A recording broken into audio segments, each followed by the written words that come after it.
Israel responds to a series of deadly attacks by announcing the building of more homes in Arab East Jerusalem. For the first time in Turkey, a plastic grocery bag campaign hopes to locate hundreds of missing children. World Toilet Day, a matter of life and death for billions of the world's poorest people.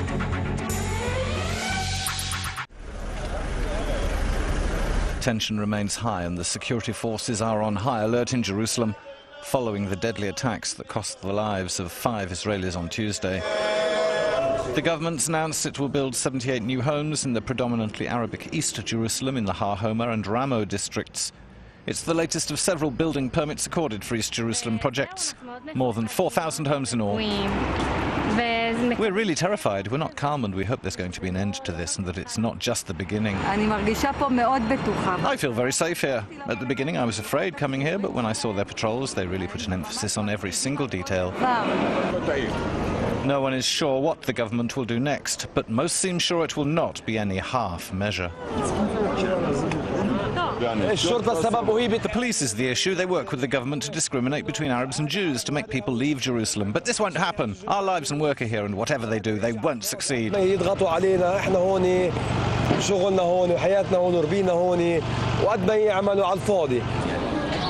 the United Nations, it's even been suggested that the risks of a flare-up are so great, it might be good to set up checkpoints along the line dividing West and East Jerusalem. But some complain that would amount to a de facto division of the indivisible Holy City. Israel has reacted with disappointment that Spain's parliament will support the recognition of a Palestinian state. Nearly 200 nations recognize Palestine, including Sweden, most of Asia, the Middle East and South America. Britain and Ireland approved similar motions last month. We think that such declarations of parliaments throughout Europe only contribute to the feeling of the Palestinians that they do not need to negotiate. In the West Bank, Palestinians welcomed the Spanish parliament's move. There is a momentum now to engage positively, to recognize the state of Palestine, and to invest in a just peace. Otherwise, Israel will pursue its policies of destroying the two-state solution, destroying the chances of having a viable Palestinian state. Meanwhile, Israel is advancing plans to build 1,000 homes for Jewish settlers in Arab East Jerusalem. A UN official said that raises doubts about Israel's commitment to peace with the Palestinians. The aftermath of a suicide bomb attack which ripped through the centre of Erbil. At least 5 people were killed in the blast when the car packed with explosives blew up. It's believed the driver of the car tried to enter the government compound in the centre of the city, which is the capital of Iraq's Kurdistan region. An eyewitness told Kurdish television 2 policemen and 2 civilians had been killed. It's reported gunfire accompanied the explosion. The last major attack in Erbil was more than 1 year ago, and the oil city has a reputation as a safe base for foreigners. Iraqi officials say their security forces have reached the Baiji oil refinery after driving out militant jihadist fighters from the ISIL group from the region. The refinery, which is Iraq's largest, had been besieged for 5 months, but it's understood forces retook it on Tuesday. Triumphant Iraqi soldiers were seen celebrating on state television. And the government has announced its army has secured the main road between Baghdad and Baiji, which had been in control of ISIL.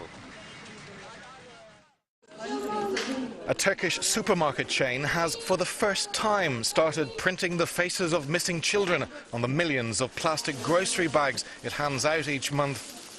Some 14,000 children vanished in Turkey during the last 5 years.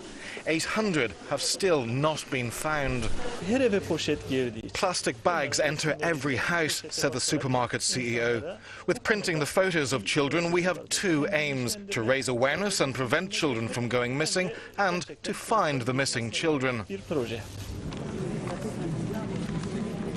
Cevher and Hesna Kupsi's 6-year-old son Bayram went missing in Istanbul more than 7 years ago.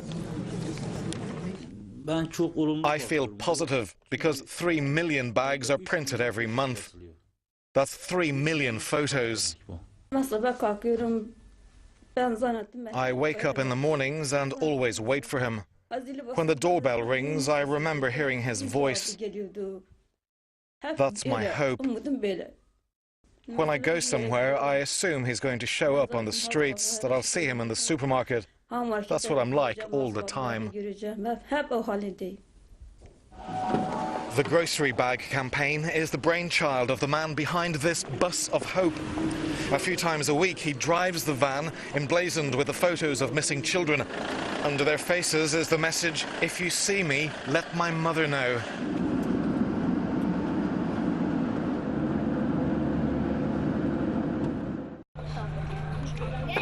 World Toilet Day marks a deadly reality. Every day in underdeveloped countries, 2,000 children aged 5 or younger die from diarrhea-like illnesses. These children aren't casualties of war or starved by famine. They die because they don't have proper toilets to use. 2.5 billion people around the world live without toilets. Open-air defecation is practiced by around 1 billion people, mostly in several countries in Asia, India with nearly 600 million people without toilets, and in Africa. Lack of sanitation breeds diseases such as cholera, typhoid, hepatitis and polio, and parasites. With inadequate separation of waste from sources of clean drinking water, the risk of epidemics soars. Take the deadly Ebola virus, transmitted by contact with the bodily fluids of infected people. In the worst-hit country, Liberia, authorities say, nearly half the population don't have toilets, 28% in Sierra Leone. We can see with the Ebola crisis at the moment that this has really raised the profile of the lack of good facilities in hospitals, which are preventing doctors and nurses from doing their jobs. And we can see the results being in child deaths, 10 million child deaths because of undernutrition, pneumonia and diarrhea since the year 2000.